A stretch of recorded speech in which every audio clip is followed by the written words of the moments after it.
Hi, this is Shahida Hill getting you over the hill to home ownership so you can confidently buy your first home. Tonight we're talking all about the appraisal process. So, if no matter what kind of loan you're getting, whether you're getting USDA, VA, conventional, FHA, you are going to have an appraisal because anytime there's financing involved, the value of the home, the contract price has to be verified by the lender because the lender doesn't want to remember your house is collateral for the loan. So if you stop paying them, they're going to come and take your house. But they want to make sure the house is of value, the same value that's on your contract. So for example, you're under contract for 300,000, they're going to send an appraiser out to see is that house truly worth 300,000. So the appraisal is a very important part of the process. It typically happens after you've negotiated any repairs. So you're under contract, you had your inspections, you have your due diligence period. They may call it something else in another state, but you have some time to evaluate if you would like that property. You do your inspections, negotiate any repairs with the seller, and then after that time passes and you've negotiated what you want to negotiate, you want to go through with the purchase, then your lender will order an appraisal. Now, when they order the appraisal, and it's typically they're doing the underwriting and ordering the appraisal at the same time. If you haven't watched my underwriting video, please watch that. Now, they order the appraisal. Some lenders make you pay for the appraisal up front. So they'll have you go ahead and pay for your appraisal. I've seen anything from $300 or so to like $600. It all depends on the lender. So that's something you want to ask, and it should be when you're getting your loan estimates. This is something that's usually in your loan estimate as well. So it's something you'll be able to know about how much that has cost. Some lenders I see just put it into the closing costs and they don't charge you up front. But anything that you pay up front, like your earnest money or your appraisal, will get credited back to you at closing. So let me go ahead and get started with some of I like to get like 5 things that you need to be aware of during the appraisal process. And if you haven't already, if you're first time here, please like and subscribe to this channel. I have several links in the description where you should get started with home ownership and a link to the course that I offer as well.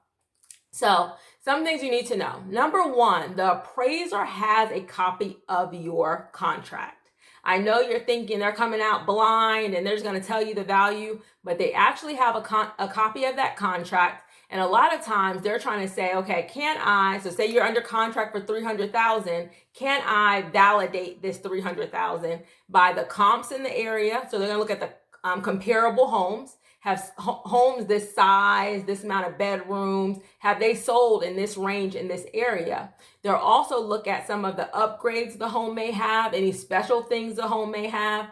They will also, they'll look at the location of the home. So maybe you're in a cul-de-sac. Sometimes they look at school systems. So if you have a house that's in one area and the house is in another area, that house will be sometimes worth more because it's in that area. So they look at a lot of things that would bring value to that home.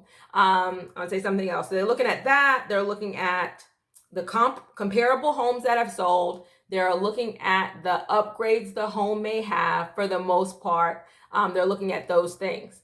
Now, the seller can be present during the appraisal. So when the appraiser comes out, they have to get in somehow. So typically, they might have a lockbox or some way to get into the property, but the appraiser has to call the seller or the seller's agent in order to arrange for them to get into the property. So during that time, and as a seller's agent, we're like advised, so if I'm on the listing side, we're advised to give the appraiser comps. So if appraiser may not be familiar with that neighborhood, they may have a lot of appraisals to do. So sometimes the listing agent can give that appraiser some of the comps that they use when they listed the house. So if the appraiser missed anything, they can say, well, this house sold for this amount of time. So they can give them some help to help them appraise.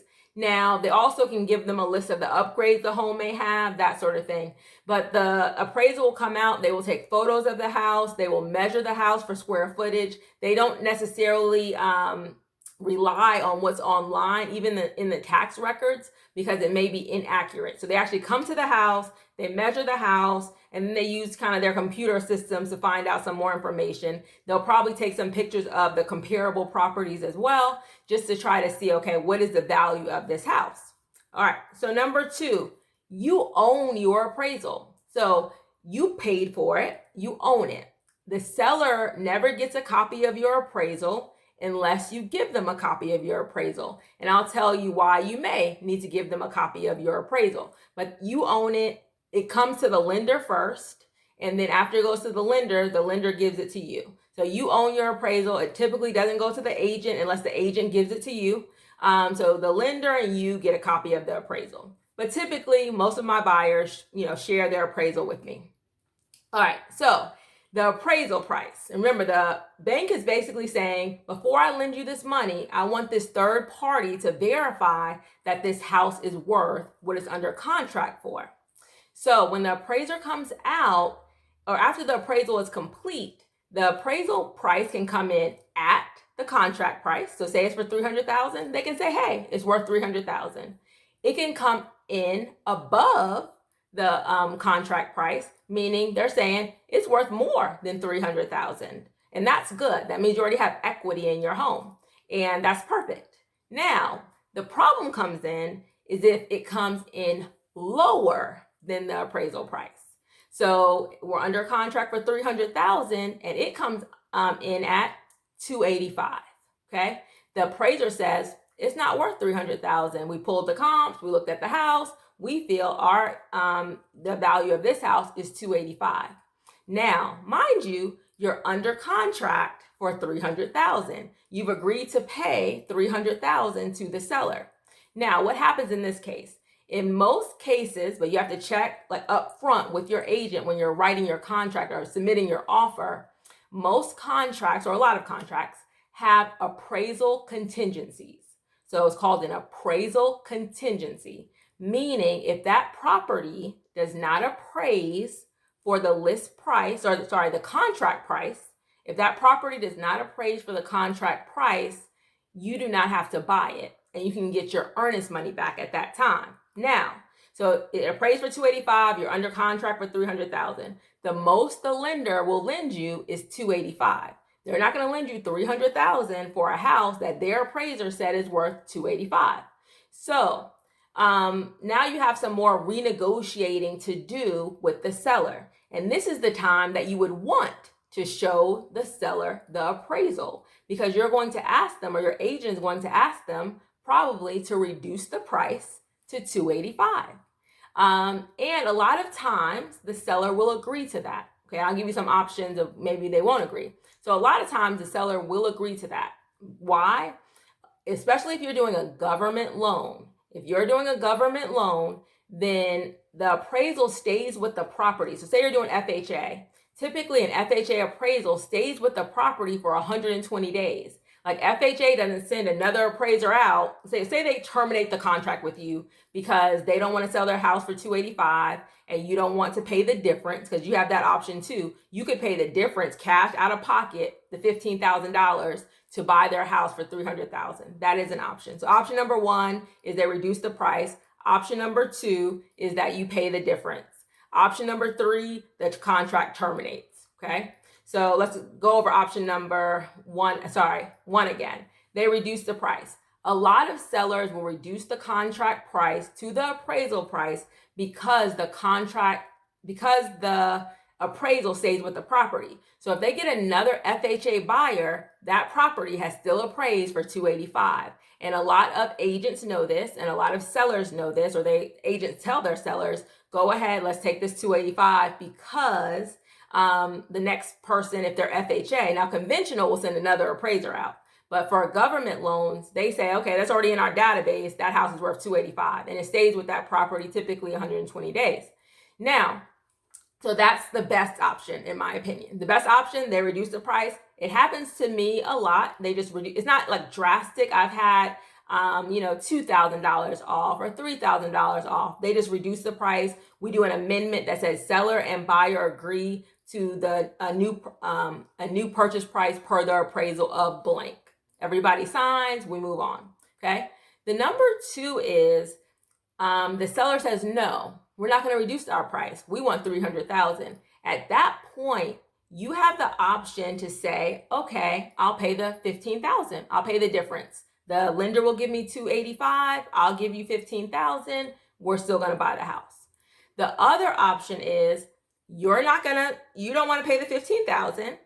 They don't want to reduce their price. You can terminate the contract at that point, as long as it's done within that appraisal contingency. If you have one in your contract, then you can get your earnest money back. You walk away from the deal. They walk away from the deal. They take their house off the market. So that is an option in this scenario.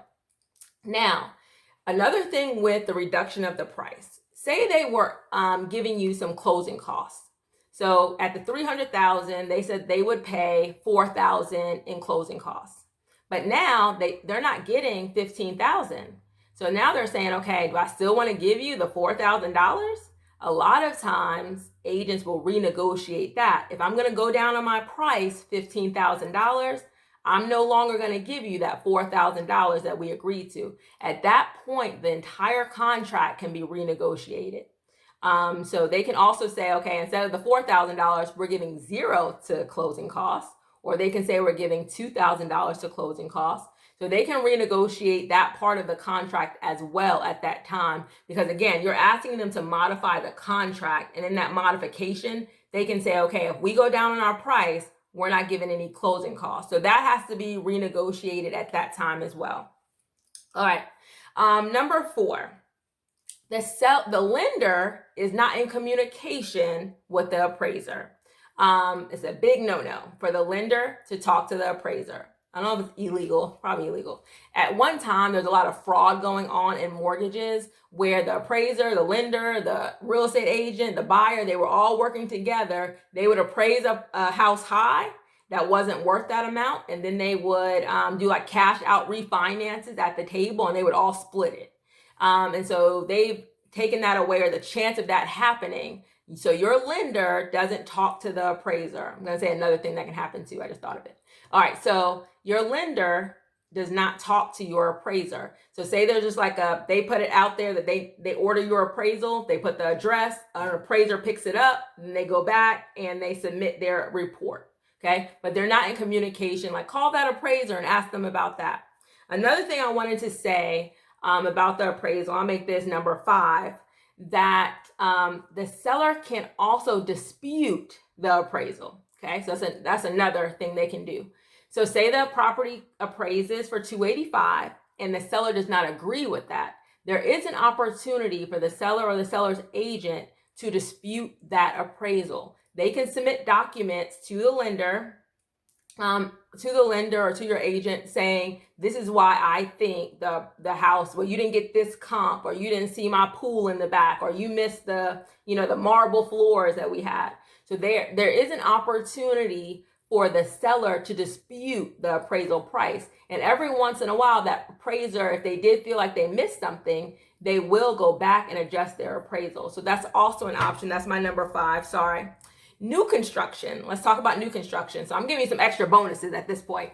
So new construction, for the most part, new construction appraises for the price, because the way new construction is set up, they're pretty much pricing them accordingly. So they're not doing all these different prices for the same home. They're typically built at the same home time. They have similar upgrades, that sort of thing. So most new construction homes will appraise, unless there's something funny going on in the market or there's a long time between builds. I did have one new construction home not appraised, and they were using an outside lender. So just know when you're using that preferred lender, things come in usually at that price, but they were using an outside lender, and the property appraised for $3,000 less than what they were under contract for. And so we had to renegotiate that back down to the appraisal price. But the builder did fight it for a little while, but then they went ahead and dropped their price back down, because again, that's going to hurt their appraisals for the future, because that sales price is $3,000 lower than some of the other properties that they may have.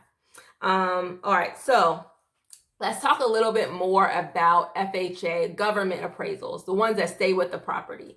So in one of my other videos, I talked about like what kind of loan sellers want, right? I think it's this video. They want loans that they know that are going to close. So I said, well, cash was number one.